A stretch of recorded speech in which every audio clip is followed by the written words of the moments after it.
هەموو شتێک دەربارەی ئەو خەڵاتەی بە بەختیار عەلی بەخشرا. بایەخی خەڵاتەکە لە چیدایە؟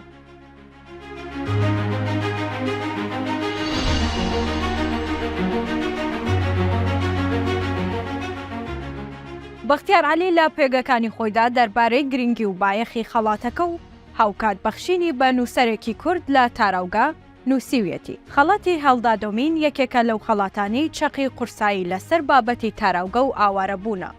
تر بۆ ئەو نووسەرانەیە ئەزموونی تاراوگەیان هەیە یاخود بە جۆرێک لە جۆرەکان پەیوەندیان بەو ئەزموونەوە هەیە. لە ئەڵمانیا بە گوێرەی ئەوەی زۆرێک لە نووسەرە گرنگەکان لە سەردەمی نازیەتیدا و دواتریش زۆرێکیان لە سەردەمی حکمڕانی کۆمۆنیستەکاندا ئەزموونی تاراوگەیان هەبووە، ژمارەیەکی زۆریش لە نووسەرانی هەڵاتوو لە هەموو لایەکی جیهانەوە ڕوویان کردۆتە ئەو وڵاتە.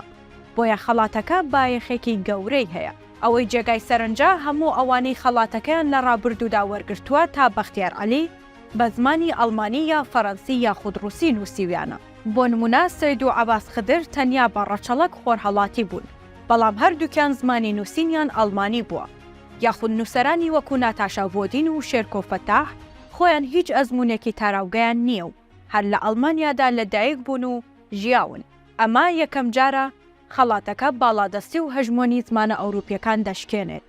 لە کۆی زمانە ئەوروپیەکاندا نووسەرانێک کە بەم زمانانە نانووسن شانسێکی ئێجگار کەمیان هەیە بناسرێت، بخوێنرێنەوە و ڕانان بۆ کارەکانیان بکرێت، چ جای بگات بەوەی خەڵات وەربگرن. ئەمە دووەم جارە کارەکانی بەختیار عەلی ڕێڕەوی خەڵاتەکان بە ئاراستەی خۆرهەڵات و بە ئاراستەی زمانەکانی تردا دەگۆڕێت.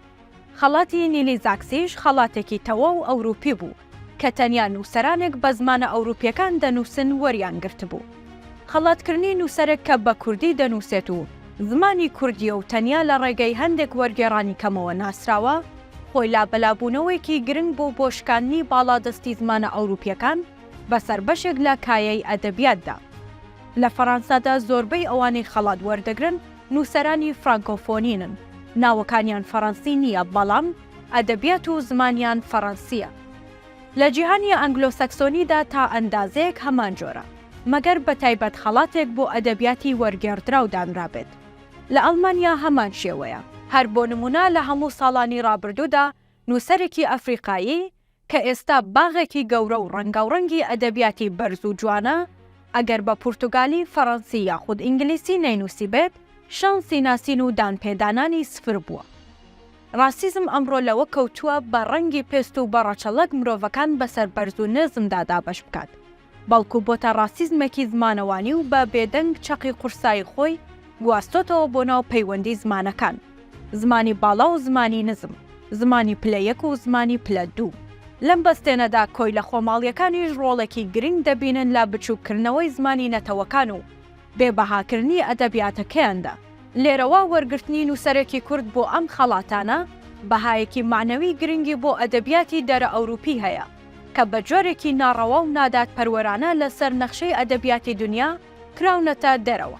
لیژنەی دادوەرانی خەڵاتی هەڵدادۆمین لە چەندین نووسەر، ئەکادیمی، پرۆفیسۆر، ڕەخنەگر، ڕۆژنامەنووسی دیار، پسپۆڕانی بواری ئەدەب و کولتور و مێژوو و تاراوگە هاوکات یەکێتی نووسەرانی ئەڵمانیا پێک دێت. بۆیە بەخشینی خەڵاتەکە لەسەر بنەمای توێژینەوە و هەڵسەنگاندنی چڕی ئەو کەسایەتیانە دەبێت.